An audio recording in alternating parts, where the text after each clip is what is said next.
Hey there, Saints. Pastor Dave here with another weekly devotion this Wednesday. Hope you're doing well today. We heard last week from Francis de Sales reading on the subject of devotion, and we're going to continue with that topic for the next couple of weeks. Today, we're going to hear more about how devotion changes us. So he says, ostriches never fly. Hens fly in a clumsy fashion near the ground and only once in a while. Eagles, doves, and swallows fly aloft, swiftly and frequently. In like manner, sinners in no way fly up toward God, but make their whole course here upon the earth and for the earth. Good people who have not as yet attained to devotion fly toward God by their good works, but do so infrequently, slowly, and awkwardly. Devout souls ascend to God more frequently, promptly, and with lofty heights. In short, devotion is simply that spiritual agility by which charity works in us, or by aid of which we work quickly and lovingly.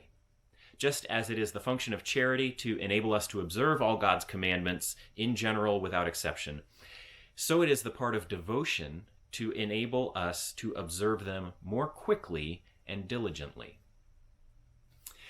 Saints, I know that some of the language in that reading may have been hard to follow. De Sales is using the word charity in a little bit different manner than we might be used to. Today we think of charity as giving away to a good cause. The more ancient definition of charity is really, it's grace. Grace that enables us to do things that we couldn't do otherwise. God's grace toward us makes us functional in a spiritual sense. And so he means charity in that way. Charity that God gives us the ability to be people who are oriented toward God rather than people who are oriented towards ourselves. Now, devotion, he uses this great metaphor of three different kinds of birds. You know, an ostrich has wings but can't fly. A chicken has wings, but it doesn't fly very well. It can use them to get aloft, but it's not its main mode of getting around and doing things. An eagle, a sparrow, something like that flies by its nature, that's his image for what it means to be devoted to God. See, human beings all have grace. We all have the charity. We all have the ability given by God to do what God asks us, to be obedient. But for some of us, it's just easier than it seems to be for others, right? Some of us have to work really hard at obeying God and following God's laws and commandments.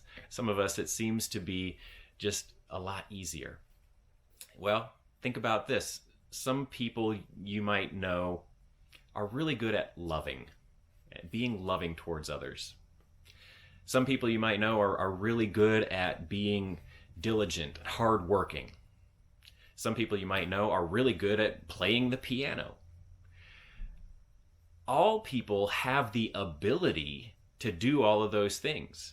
You know, to play the piano, if you have fingers, you can plunk around on the keys, but some people do it really well. And what's the difference between someone who plays piano poorly and someone who plays well? It's not an accident. It's not just natural ability. It's because they've worked at it. It's because they've practiced. It's because they have put in effort to get good at that. It's the same with people who are more loving than others. They've worked at it. It's the same with people who are better at being honest, even when it costs them something. They've worked at it. Everything that we do for God, toward God, in service of God, it may feel like it's difficult, but the more you do it, the better you get at it, and the more easily it comes the next time. I think that is what De Sales is getting at with this concept of devotion, that when we are truly devoted to God, it becomes easier to live according to God's plans simply because we've practiced, because we've been doing it and we've been working at it long enough that it becomes our second nature. Saints, that's your devotion this week. I hope it's something helpful for you and worth thinking about. Hope you're doing well this week and staying healthy. I'll be praying for you, Saints. Please keep praying for me, and I will see you all again soon. Take care.